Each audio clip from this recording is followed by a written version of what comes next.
Hey, this is Dr. Robert Mickley. I just want to discuss an interesting case of a septum getting in the way of our ideal placement and some of the treatment planning thoughts of which way to place the implant. So let's take a look at our sinus. You can see in the panoramic view, you can see this bony sinus right in our way.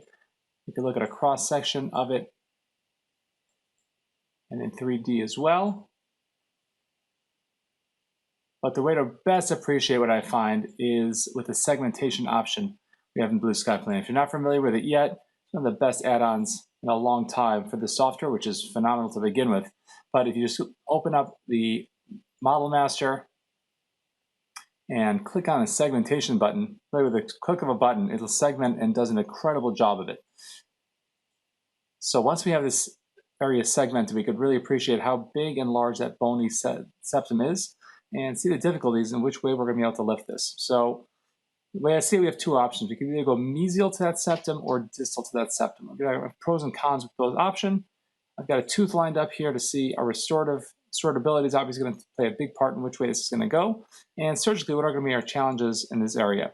So as a preface, I'll say and you've heard me speak about many times, the Blue Sky Bio guided sinus lift kit, which I find to be the least technique sensitive and fastest and easiest way to accomplish sinus lift. Talked about it in a number of courses in the past. I'll put some links in the comments below. But I did not have this kit available to me. I was at a different office, and I did not have a guide available to me either, which also complicated this a little bit more. Because guided, I could kind of push limits a little bit more than I normally would. But this was a freehand approach without the kit that I'm usually used to. So I went with the classic osteotome approach, and we'll show how this kind of worked out. So option one and option two.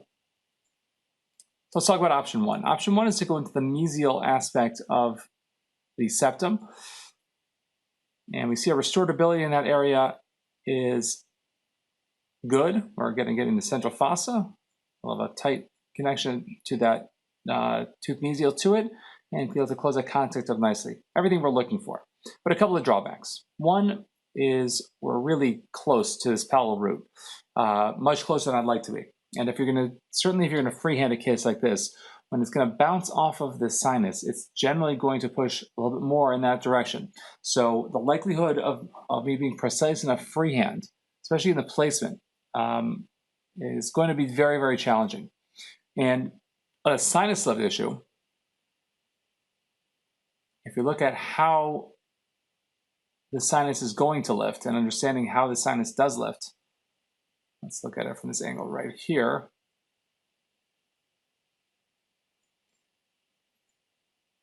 We are left with a very narrow corridor for this sinus to lift, and we got two really steep walls to try and lift. So generally, if you're going to punch through the sinus here and start to add graft material underneath, with hydraulic pressure, that's going to start to push its way up. Now it's got to peel off the floor. That's step one. It's also got to peel off the walls simultaneously on both sides. Now, although it can work, it's always more difficult with two steep walls to get it to lift without causing a tear. Because again, if it's going to put too much pressure on any one of those walls and not peel off of the floor of the sinus, but rather tug on the sinus tissue itself, that's going to leave me a much higher chance of tearing. And let's look at our option to go distal.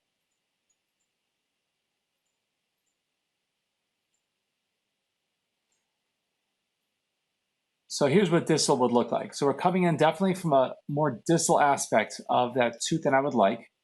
I'm gonna have a larger area to close up, but I can still get a good restorability here. I'm still gonna come out of the central fossa of that tooth if it's placed well. When I punch into the sinus, I'm gonna, again, err on the side of caution. It's only gonna push me more distal, not push me more mesial. And the more distal it pushes me, actually closes that contact space up a little bit more.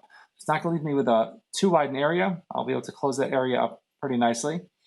And surgically, it's just a far easier area to work with. Now, if we look at the cross section here, I've got one steep wall, yes, but I'm coming in kind of on that corner. So the wall here is not quite as steep because I'm punching through right next to the wall.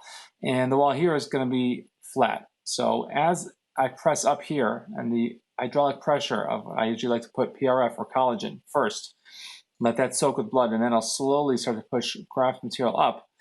When I do it that way, it'll peel gently off of both of those walls, and I find it's going to have a easier time of peeling off the sinus, again, certainly without a guide. So I'm minimizing my risk of root perforation. I'm minimizing risk of tearing the sinus, and I'm still getting myself a good restorative space. Again, not as nice as I would like. I would like to be right where that septum is, but that septum is precluding me from being there, so I've got to pick a side. And I'm leaving myself deep enough into the from the contact point where we can easily close up that space restoratively with again long running room to create an emergence profile. And just to take a look at what the post-op looked like here. So you took a post-op pan, you see we went as we planned, right distal of that sinus.